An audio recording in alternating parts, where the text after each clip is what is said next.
Ganda. Yan guys, for today's video ay nung pagdilig ko na ano yung dahon niya. Na ano na yata tawag niyan.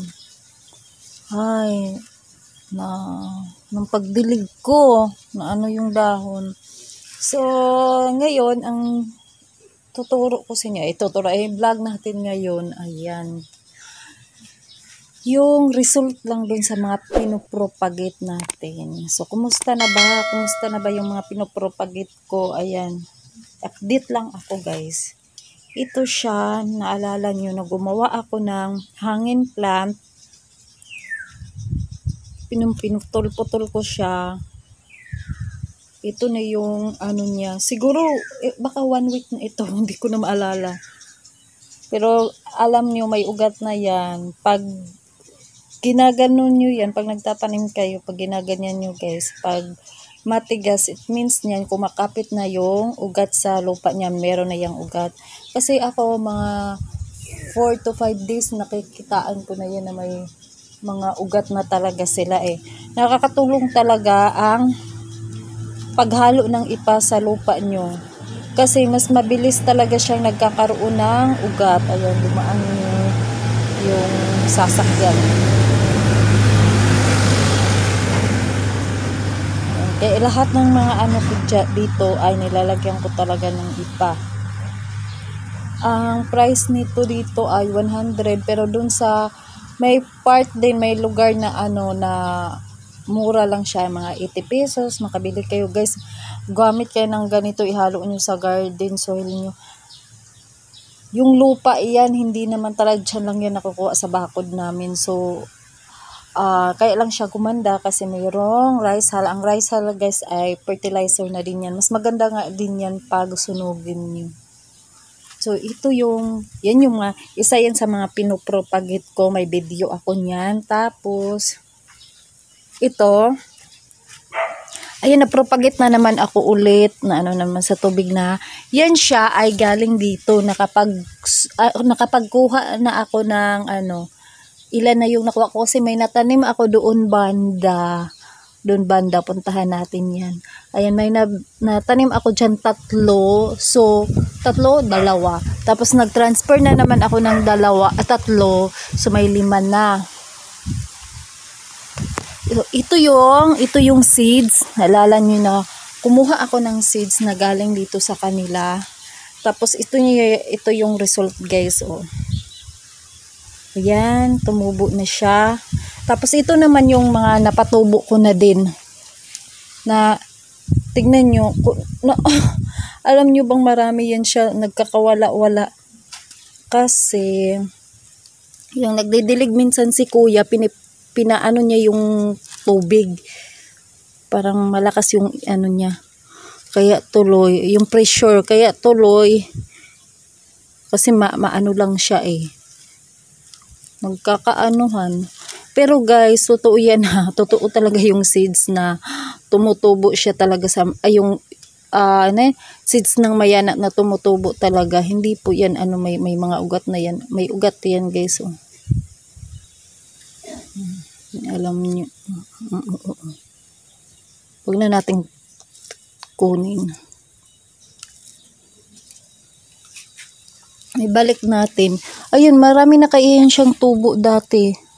Ngayon, umukunti-kunti. O tignan nyo, napunta na siya sa part dyan. Alam nyo, ako, ang ginagawa ko muna, bago ko siya i-transfer sa lupa, nagpropagate muna ako. Nilalagay ko muna siya yan dyan, guys. Pag nagkakaugat na, saka ko na siya tinatransfer. Inaantay ko muna siyang magkaugat. Ito ay binigay lang din to sa isang subscriber ko dyan. Thank you so much. Ayan na, gumanda na yung bigay mo. Pinalitan ko na lang ng lupa. Ito may mga roots na yan guys. Kumuha lang ako niyan dun sa ano. Ito wala pa. Kakatusok ko lang yan dyan. Ito meron na. Ayan o. Kasi minsan, pag nagputol ako, hindi maiwasan may nasasama na mga maliliit na tatanggal. Ang ginagawa ko talagang tinatanim ko talaga siya. Yan munang ginagawa ko. Then pag lumalaki na konti-konti or mga ganito, pwede na yan i-transfer. Yan, pwede ko na yan siya i-transfer. Ito din, pwede na din. Yan, kakatanim ko lang at saka ito, wag mo na. Alam nyo ba ito, guys? Alam nyo ba yan, mga seeds yan na galing dito. Ayan, mayroon pang naiwan na flower. Ginupit ko lang siya kasi hindi na maganda yung ano niya, yung itsura niya. So, sa ano niya, yung seeds niya nagkalaglagan, ayan na, nagtutubuan. Hinayaan ko lang yan siya. So, punta tayo dun sa iba ko pang na nakapag-transfer na ako. Ito siya, dalawa. Sa, ito naman ay dun sa kabila kung ano, na binigay ko kasi pinaka-mother nito. Guys, ang ganda ng ano nito. Ang ganda ng pinaka-mother niyan. Tapos, ayan siya, oh. Wala pa yan siya, mga ano pa lang yan siya, guys. Mga ilang araw na ba yan tinanim ko? 4 days. Pero may ugat na yan siya kasi bago ko siya transfer dyan, pinapaugat ko muna siya doon sa ano, yung sa paso. Pati yan. Ito siya guys. Pag natatamaan siya ng araw, pag naka-full of sun siya, ang ganda niyang tignan, pula, parang pula. Parang pula daw.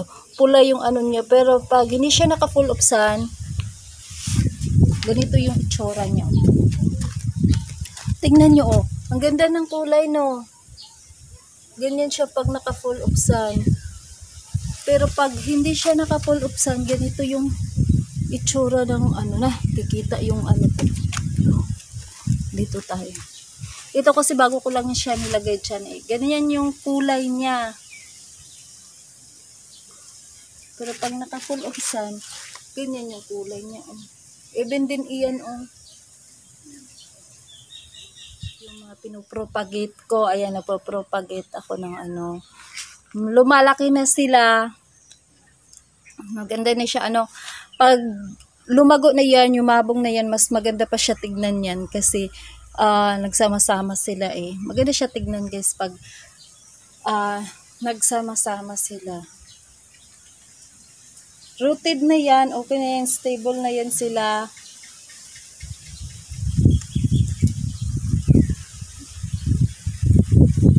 Ayan, oh. Ayan, sobrang marami, ano na guys, maano na yung ugat niya. Kasi sobrang ano na, oh. Balik na natin yan. Pasensya. Pasensya na po, wag kang magtampo. Ayan. Sabi ko sa inyo guys, maganda pag may ano, may halong ipa. So, bukod dyan, meron pa akong pinopropagate pa rin na marami-rami na din kasi yun yung mga ipamimigay ko. Yung iba, hindi ko muna kayo mabigyan guys kasi hindi pa ako talaga tapos mag-propagate. Ipamimigay natin ito, meron na yan silang ano, may-ari na yan. Yung hindi ko pa mabigyan guys, pasensya na kasi nauubusan ako ng ipa. Kailangan ko pang bumili kasi gusto ko ibigay sa inyo yung rooted na. Kung ayaw nyo namang rooted, okay lang naman. Pwede ko kayong bigyan na hindi pa rooted. Ayan, ubusan na ako ng ano ng ipa, kaya nga ito kunti lang ipa ang nandyan. Ito kakatanim ko lang kahapon, kaya hindi pa siya stable. Guys, sa mga nagtatanong, kasi minsan may nagme-message sa akin na nakikita ko dun sa normal lang ba daw sa isang mayana na pag tinatanim parang ganyan, namamatay, parang nalalanta.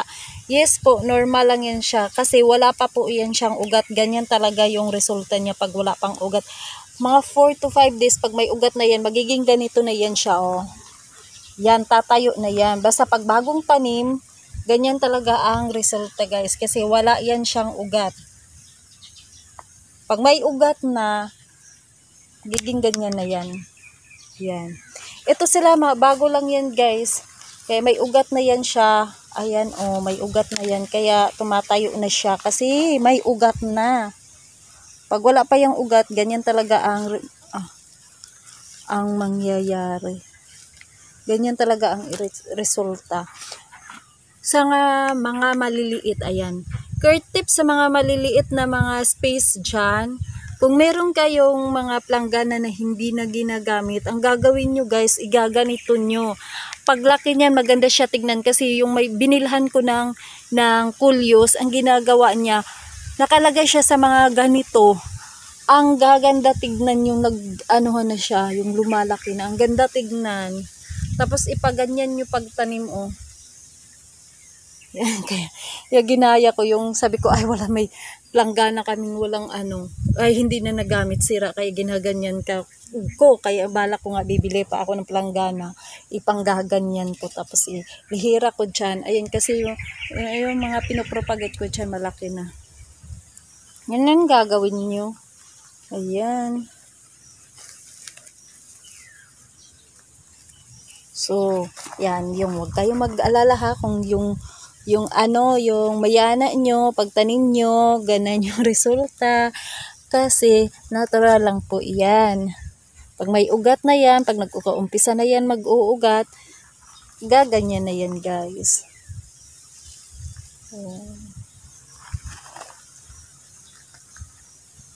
So, sa mga nagtatanong po kung nagbibinta ako ng mayana, hindi pa ako nagbibinta, namimigay lang ako. Pero by batch-batch tayo kasi hindi po pwede na bigay lang ako ng bigay tapos baka makalbo sila wala na tayong pagkuhanan kasi inaantay ko muna talagang lumalaki yung mga bagong suhi o suloy tapos saka ako nagpropagate tapos saka ko ibibigay sa isang bag nilalagyan ko ng 4 to 3 bawat tao 3 piraso so ano na yan guys ang tawag niyan assorted na yan. Huwag lang kayo mamimili ng variety ha, kasi magdidepende kasi nga sa mga suloy guys na kinukuha ko. So doon muna tayo sa mga mayana ko, sa mga bagong taga-subaybay para makita nyo yung mga variety ng aking mga kulyos. Yung kulyos ko. Ay, nakapag-propagate na ako. Ang ganda ng dahon. Nakapag-propagate na ako nito. Nasa taas na siya. Yung ako. Yung bago nga yung dahon, maganda yung tubo. Yung mga luma guys, like nito, tingnan nyo kung bakit siya nagkaganyan. Dahil nung ilang buwan na dito na laging hangin siya, hangin na tutuyo yung dahon niya, pumapangit. Pero ngayon, kinukuha ko yan siya guys. Alam nyo to, ito pwede nyo tong itanim, ibabad nyo, magkakaroon yan ng ng suhi. Kaya tatanggalin natin para panibagong para maganda yung dahon kasi hindi maganda yung dahon niya guys dahil nga sanhi nung laging umuulan laging mahangin buti nga ngayon hindi na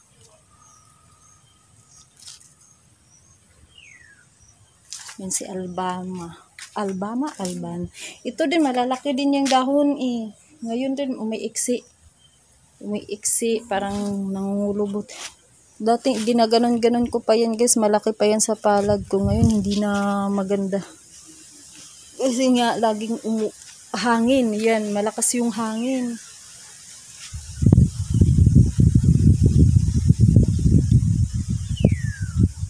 Buti na lang, yung bagong sibol na dahon, gumaganda na. Pero yung luma, ayan, yung naanuhan sa hangin, hindi siya maganda.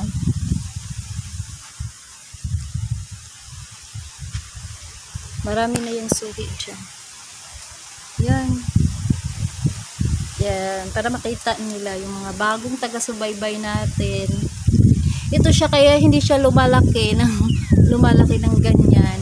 Kasi panay ako putol ng putol. Kung ayaw nyong lumaki ang inyong guys, tumangkad, putulan nyo. Ito din pinutulan ko na din yan kahapon.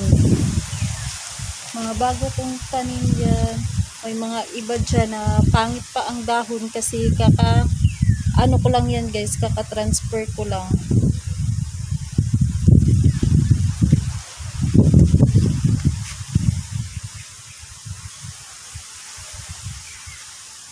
Yun na yung mga variety. Ang ganda ng tignan ng kulay niya. Oh. Gustong gusto ko yung kulay niya.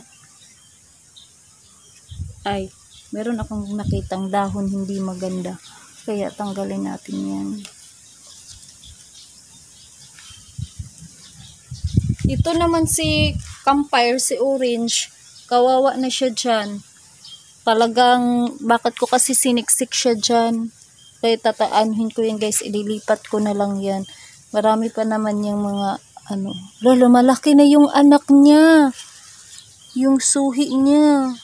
Ayan, lumalaki na para makapag-propagate na ako ng mag-ipon, ng makapag-short tayo. Pero ngayon hindi muna guys ha. Wala muna. Wala mo nang bigayan nito kasi hindi pa na siya pwede. Maganda to siya guys. Nag-iiba yung niya. Nagiging ganito oh. Hindi, ganyan. Diyan ko lang din yung kinuha.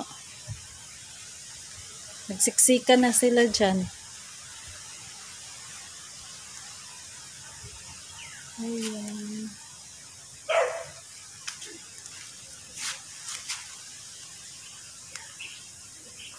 Ganda ng dahon niya, oh.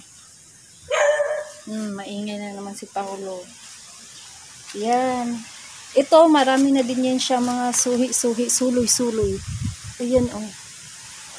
Kumalaki-laki na din yan. Ano yan siya, guys? Sirere yan siya. Ayan. Ito din, marami na din. Palakihin ko lang. Ayan. Ito ay wala pa to 1 linggo. Kakabili ko lang kasi niyan eh. Swerte na no. 3 2 partner 50 pesos.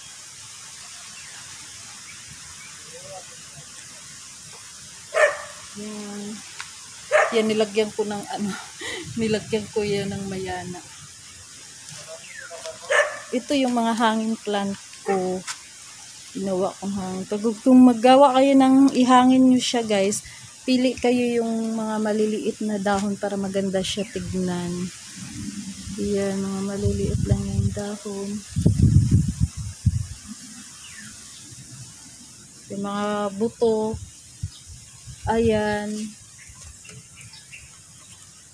Bakit hindi parang kumapangit yung dahon niya? Aw. Hindi pala, ganun na pala yung tsura niya.